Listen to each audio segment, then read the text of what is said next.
আমি আর আমার বন্ধুদের নিয়ে র্যাঙ্ক ম্যাচ খেলছিলাম। হঠাৎ স্কোয়াডে একজন র্যান্ডম প্লেয়ার ম্যাচে ঢুকে পড়ল। ম্যাচ শুরু হতেই বুঝলাম লোকটা খুব খারাপ খেলছে। লুট ঠিক মতো নিতে পারছে না, গ্লু ওয়াল দিতে দেরি করছে, এমনকি সাধারণ ফাইটেও হারছে। আমার এক বন্ধু বলল, ভাই এই লোকটা কি নতুন নাকি? আরেকজন হাসতে হাসতে বলল, 2026 সালে এসেও এমন খেলে কেউ?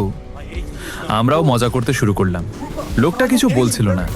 ম্যাচের মাঝখানে সে নক খেয়ে গেল। আমার বন্ধু বলল, ভাই আপনাকে ক্যারি করতে করতে তো ক্লান্ত হয়ে গেলাম।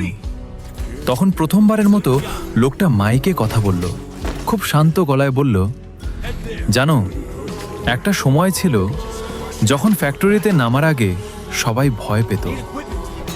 আমরা অবাক হয়ে গেলাম। সে আবার বলল, তখন একটা বুইয়া পেতে পুরো রাত কেটে যেত, আর একটা নতুন বান্ডেল পেলে মনে হতো পৃথিবী জিতে ফেলেছি। আমরা চুপ।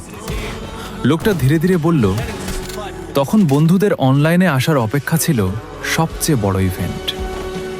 তার কথাগুলো শুনে কেমন যেন লাগছিল। মনে হচ্ছিল সে কোনো গেমের কথা না, একটা হারিয়ে যাওয়া সময়ের কথা তা বলছে।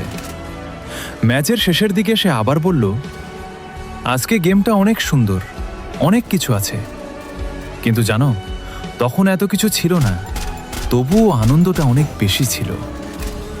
আমার বন্ধু এবার আর হাসছিল না। লোকটা হালকা হেসে বলল, হয়তো আমার হাত আগের মতো নেই, তাই ভালো খেলতে পারি না, কিন্তু এই ম্যাপে হাঁটলেই অনেক পুরনো মুখ মনে পড়ে যায়। হঠাৎ পুরো স্কোয়াড নীরব হয়ে গেল।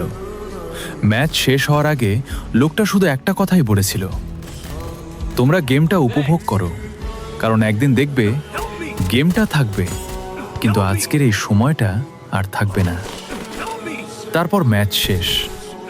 আমরা ফ্রেন্ড রিকোয়েস্ট পাঠাতে গেলাম, কিন্তু সে অফলাইনে চলে গেছে। আজও জানি না লোকটা কে ছিল, তবে তার কথাগুলো শুনে মনে হয়েছিল সে গেম খেলছিল না, সে তার হারিয়ে যাওয়া একটা যুগ খুঁজছিল।